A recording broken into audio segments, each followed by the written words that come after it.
That's breaking the law. You supposed to uphold the law, not break it. You took the picture of my ID. You have my ID. I'm gonna check it, so I'm gonna do a report, okay, of our conversation, of everything that happened today, okay? You can't do a report. But I can do whatever I want.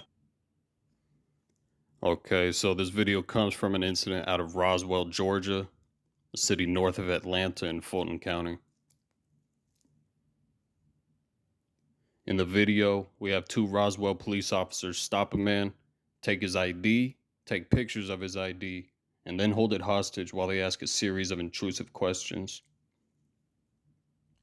After the man repeatedly refuses to give up any info, the cops finally give his ID back and leave.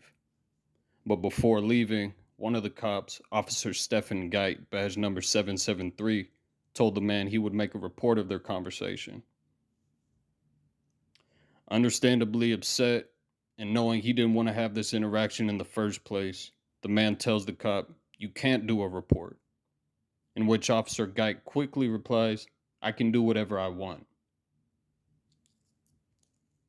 You took a picture of my ID without permission. What is your name, sir? Have a seat. I'll give it like in a minute. I need to know your name, sir. You took a picture of my ID. That is against the law. You supposed to serve and protect the law. You just broke the law. Hey, y'all, what's going on, man? Roswell police up here harassing me, took my ID, no reason, asking these weird questions. What? Why did you take a picture of my ID? I ain't nothing on that motherfucker. That bitch is clean. It's clean as a whistle. It's clean. I would like to have my ID back, though, sir. Let me ask, who's your girlfriend? Why do you need to know that? Why you asking me my friends' names? Why? Because, like I said, I'm just trying to confirm whether or not you stay here or not. Why do you need to know that? If you don't reside here, you have no purpose being here. That's where you wrong. Who said I couldn't be here? If you don't reside here, you have no purpose being here.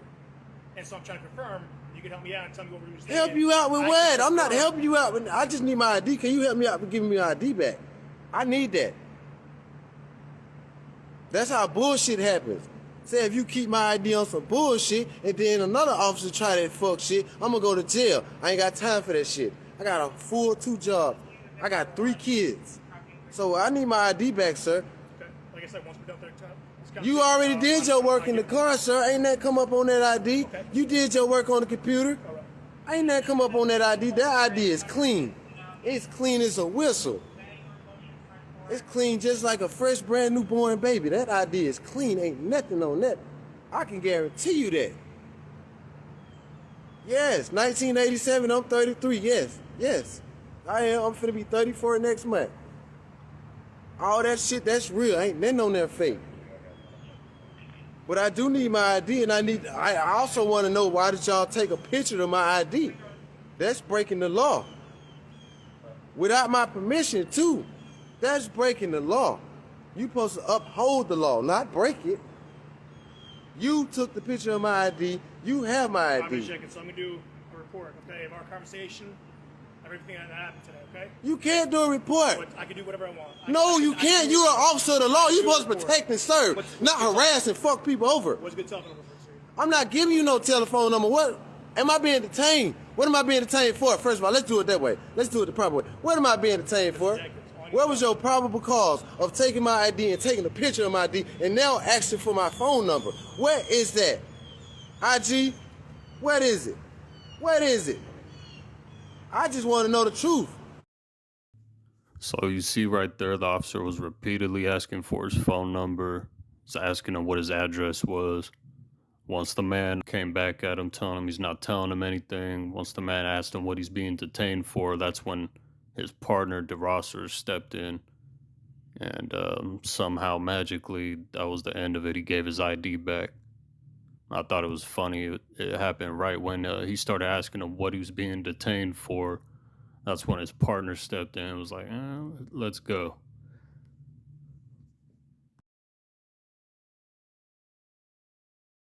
What am I being detained for? What was your probable cause of taking my ID and taking a picture of my ID and now asking for my phone number? Where is that? IG? What is it? What is it?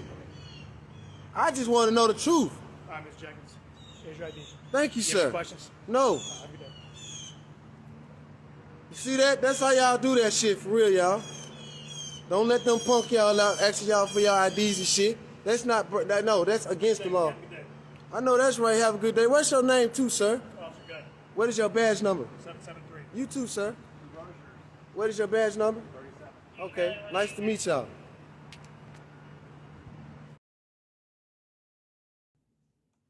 This was a blatant Fourth Amendment violation. Officers Stephen Geit and Ted DeRosser stopped this man for no other reason than to check his ID and see where he lives at.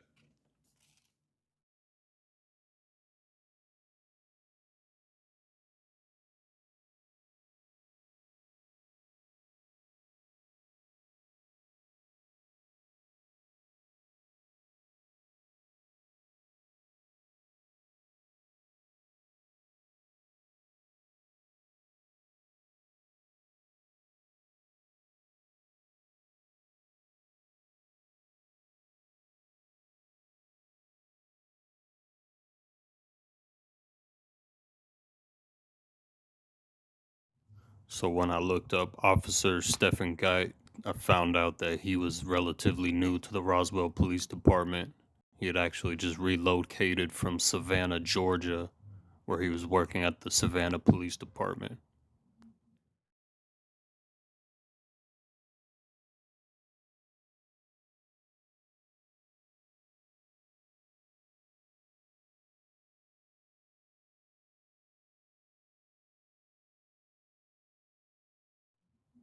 I did a records request to see if he had any complaints or discipline.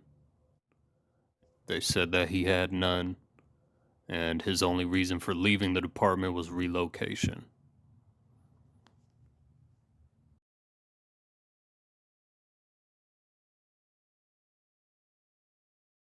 Even though I found no other incidents involving Officer Stephen Geit directly, this isn't the first time video evidence of misconduct involving the Roswell, Georgia Police Department has come to light.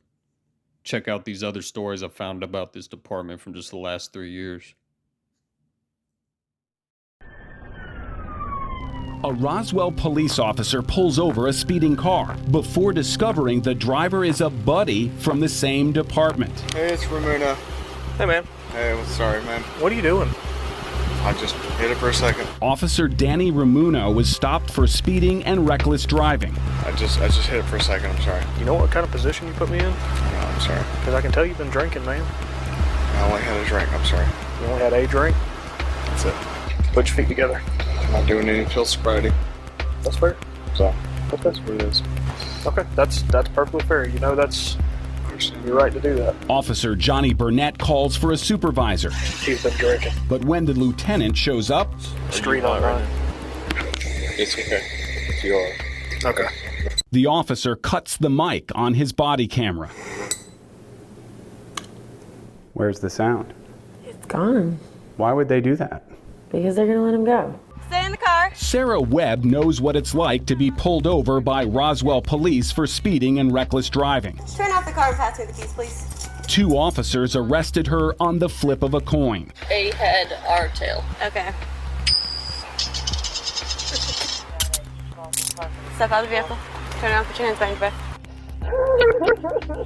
Before any of these stories broke, we showed her the video of Officer Ramuno, also stopped for speeding and reckless driving, but unlike Webb, let go with a verbal warning. Put me in a bad spot. It's not your fault. I'm not mad at you. They never raised their voice at him. They were very kind, gave him a break, yet the second that I started talking to her, it was just hostility. Take a look at the 2 stops side by side. Stay in the car. Sorry, my window doesn't hold. Off to Brown Roswell Police Department. You know how fast you were just going, ma'am? I'm so sorry, I'm late for work. Hey, it's Ramuna.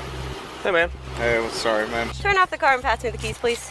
You know as well as I do, with no tests and the only evidence is some bloodshot, watery eyes, but you're crying about your sister, it wouldn't look good in court anyways. So there's no way that this would be useful at all. It wouldn't help you. It wouldn't keep anybody safe on the road. I mean, you're already hung. But you have got to talk to somebody, man. Were you given any benefit of the doubt like that officer was? No. Did they ask you what was going on in your life? No. 2 wrongs don't make a right. If we were wrong with Sarah Webb, like I say that we are, Had we taken Daniel Ramuno to jail just because he was a Roswell police officer, that would have been wrong too. Chief Rusty Grant has no problem with the way Roswell police handled the stop of one of their own. I imagine you're doing a code 5. Now I have the case number. Or the fact the case number was voided and replaced with a hard-to-find internal memo. Why no police report? Why no incident report? Typically, if we write a warning or something similar to that, we don't write an incident report. Do you always write a memo? Do you always have the officer write a memo? No, we don't. And actually, so why write a memo that isn't easy to find in public records?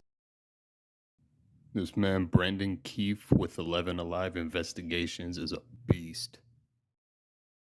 Brendan Keefe and the crew at 11 Alive single-handedly took down 4 corrupt officers and the police chief at Roswell PD with their investigations. And not write an incident report that is easy to find in public records. It wasn't to try to keep the information from anybody, because to be... This was withheld from me until I specifically asked for it. Right, well, the open records folks wasn't aware that existed, because they typically search a database, and that wasn't within the database. And then was that in the intent of not having an incident report? No, there was no attempt to cover this up or to hide this at all. Why mute the body cameras then? That's a good question. When the lieutenant shoes up, Street on right. It's okay. It's yours. Okay. the officer cuts the mic. You want this one paused too? It doesn't matter. I don't even know how to pause this thing anyway. The body cameras were muted. We asked for all video, and the records department only gave us the body cam. And for a month more, we tried to get the dash cam, and it was refused. They didn't even respond to us. It turns out the dash cam caught some of the missing audio. That's right. Officer Burnett's wireless mic was still recording on the dash camera. We had to threaten a lawsuit to get this video, and now you can hear what they were hiding. What do you want to do? He's already admitted he's been drinking. When he went to hand his girlfriend's wallet, he fell up against the car. And I told him, I was like, man, you put me in a bad spot. I agree. Right before deciding to let Officer Ramuno go, they cut all the mics a second time, a feature the body camera vendor prohibits by default. Roswell police commanders had to actively choose to enable muting department-wide. Officers are muting their dash cam, muting their body cam to talk about another officer and whether they're going to arrest him. There is only one reason to do that, and that's to avoid public scrutiny. You know, we're doing it the way that we think we should do it. We're not trying to hide anything, but it's not a cover-up. He's not going to jail or anything. I'm parking the car. Police park Officer Ramuno's car for him because, according to the internal memo, the two passengers were also intoxicated. Just keep in mind, yep, I have a camera on, so just don't say anything. I'm not saying a word.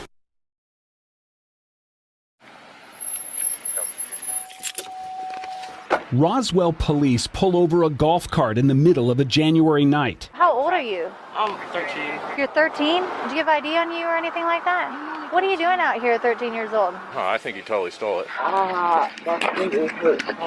You can see ice clinging to the boy's arms. Weather records show it was 17 degrees, headed down to a low of 12. Dang, it's cold. Officers warm up inside their heated cruisers. Oh, it's so cold. It's cold out there. It's chilly.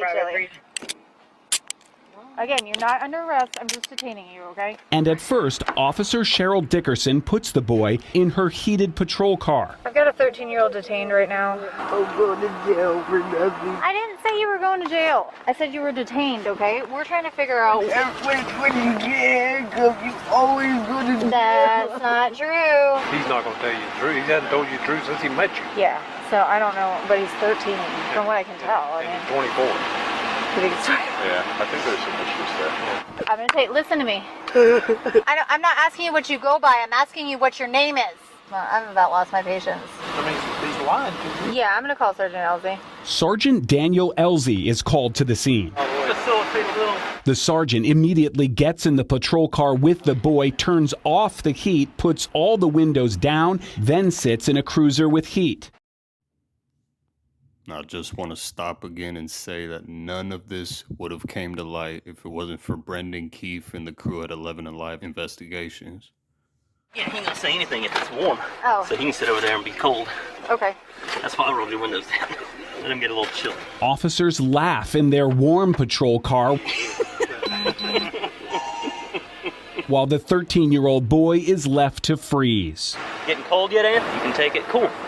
So can I, because I've got heat in this car. He's freezing him out. Yeah, I can see your breath. It's pretty cold back there. Keep telling me. Is it cold in the car, you're asking? Yeah. Yeah, it's freezing in there. Well, he's got all the windows rolled down and the heat off. You gotta hang tight right here, since you can't remember Mom's phone number. And if I can make contact with Mom, then we'll get some heat going, all right? Then Officer Dickerson cuts the mic on her body camera. I'm gonna mute this. I'm gonna mute this. Sergeant Greg Freisen shows up and takes Sergeant Elsie for a walk. Records show he put a stop to the abuse. Come on out. Your head. Did we find out where Mom was? Yep. This video was viewed more than a dozen times by Sergeant Elsie's supervisor. In the latest annual review, the lieutenant wrote, Sergeant Elsie did make a poor decision regarding the safety of a suspect, a poor decision that was not in line with department values. But supervisors also wrote, Sergeant Elsie sets a very positive example and gave him higher scores than the year before, much higher than Sergeant Freisen, who was credited with confronting him. Sergeant Elsie wasn't punished. He was rewarded with Supervisor of the Year. That's Police Chief Rusty Grant last April, who also signed off on the annual reviews in May. No internal affairs investigation of the January incident was launched until July, days after we demanded copies of this video under the Open Records Act. Chief Grant, when did you first learn about the intentional freezing of a 13-year-old boy? Britton, I've told you that the investigations, that instance being investigated, and I'll get back with you when the investigation is complete. With respect, sir, there was no investigation for 7 months until we asked for the video. Is that correct? I'm not. There was an investigation, but beyond that, I'm not going to comment on that. The Supervisor of the Year is now on paid administrative leave, but his picture remains on the wall of police headquarters right under the chief's. Can't you be honest with the people of Roswell and say when you learned? Was it before you handed Sergeant Elsie? I'm not being dishonest or trying to avoid your questions. This is an active investigation, and that's. Are you under investigation? If you're not under investigation, no, I'm not under when you learned of this, it should be immaterial. The incident's under investigation. The day after we demanded internal memos from the police department, the chief personally asked the GBI to criminally investigate his own officers. Roswell City Attorney has used that criminal investigation to keep secret the memos that would prove what the police chief knew and when he knew it. You handed Sergeant Elsie the Supervisor of the Year in April. Did you know before that? It's a simple yes or no question. I wasn't aware of all of the circumstances surrounding the incident. But you knew of the incident? I was aware of an incident, but with all the specifics of the incident, I was not aware of all of the specific information in the incident. The police chief knew when this photo was taken of the incident that is now the subject of a criminal investigation by the Fulton County DA. I feel violated. No, we don't care. We feel violated when folks lie to us.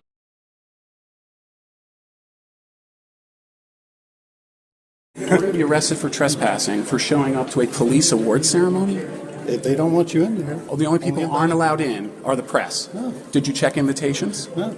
He's not press. This is outrageous. You know it's outrageous. You don't have any right to go to a ceremony. We don't have any right to go to a meeting where the public is present and city council members are present in City Hall. It's a private invited meeting. Do you realize the chutzpah of a public official saying we can't be in City Hall? Your garbage reporting doesn't do anything about this. Is he talking about this garbage reporting? 3 officers have been fired. The police department's Supervisor of the Year was demoted. The deputy chief suddenly retired. And this morning, the chief of police resigned. That is what real investigative reporting looks like.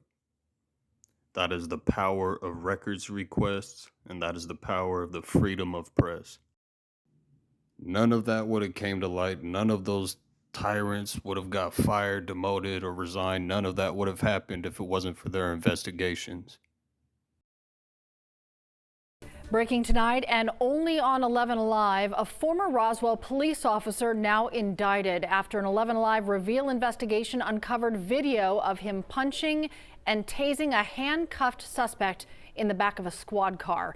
Chief Investigator Brendan Keefe fought for more than 2 years to get the video released. And Brendan, the video now the key in this indictment. That's right, Cheryl. Officer Daniel McKenzie is now a criminal defendant indicted on 7 counts, included aggravated assault and making a false statement in a hidden police report that we uncovered. McKenzie was caught on his own body camera and patrol car recordings, tasing and punching a handcuffed suspect in the head. All of that happened nearly 3 years ago. Our push for the video back in 2018 got the charges against the victim dropped, but then Roswell police and the previous Fulton County District Attorney kept the video hidden for more than 2 years with no action on the investigation. The Reveal investigators told the DA last year that it was starting to look like a cover-up, and Paul Howard ordered the video released as one of his last acts right before he left office. We also reported this year that Roswell had been keeping 2 sets of books. A police report released to the public left out any mention of the officer punching and tasing the handcuffed suspect. We obtained the full police report, which had 6 missing pages of officer narrative. Now a Fulton County grand jury under DA Fonnie Willis has indicted the former Roswell officer for assault and lying in that police incident report that was kept from public view. Roswell has since changed its policy and is releasing those full police incident reports. Let me know what you think about the first video. Let me know what you think about Brendan Keefe and the 11 Alive crew. I'll leave a link to their YouTube and all their social media so you guys can go check them out. I'm gonna check it, so I'm gonna do a report, okay, of our conversation, of everything that happened today, okay? You can't do a report. But I can do whatever I want.